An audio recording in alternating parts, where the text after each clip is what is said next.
Allah Subhanahu ve Taala'nın bizim Müslümanlar üzerinde olan çoxlu minnəti və nimətlərindən biri də Quran ayələrinin başqa dinlərdə olmamasına. Buna dəlil Buxaridə gəlir 45-ci rəqəmdə gəlir ki, Ən Ömər bin Xattab ənə rəculə minəl yəhud qalə ləhu Ya əmirəl müminin ayətun fi kitabikum təqra'unaha ləv aleyna mə'şəl yəhud nəzələt ləttəxədnə zəlikəl yevmi əydə.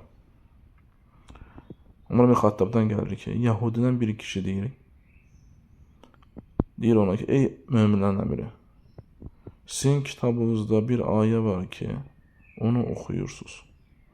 Əgər o Yahudi toplumuna insəydi, biz o günü bayram seçərdik, bayram qeyd edərdik.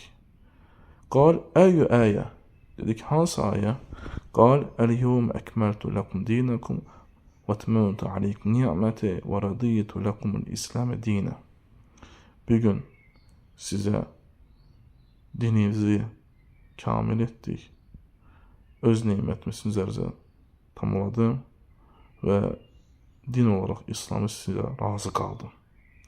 Qal Ömər, qad arafna zəlikəl yevm vəl-məkan əlləzi nəzələt fihi alə nəbi sallallahu aleyhi və səlləm və huvə qaimun bi arafə yevmə cümə.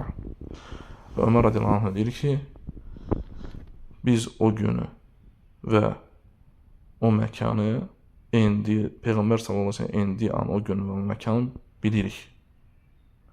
Və Allah Rasulü sallallahu aleyhi və səlləm cümə günü Arafada ayaq üstü olduğu halda bu ayə inmişdir. Baxın, Yahudilərin öz etirafı ki, sizdə elə bir ayə var ki, biz o ayəni o gündə bayram edərdik. Və sahabələrin elmə hərisliyi və elmə dəqiqliyi və Ömər bin Xattabın bu ayənin hardan, necə, hansı halda enməsinin bilməsi. Və bu da onu göstərir ki, sahabələr əzəmətli olan günləri, əsasən də Arafa kimi və cümə günlərini həris olardılar. Ona ehtimam göstərərdilər, fikir verərdilər. Bu ayədə şək yoxdur, göstərir ki, İslam dini kamildir və Allah Subhanahu bizə bu dini İslam olaraq razı qalıb və bütün öncəki dinlərin ləğvi deməkdir. Ona görə bizim üzərimizə bu İslam nemətini qədrini bilmək və Allah Subhanahu şükür etməkdir.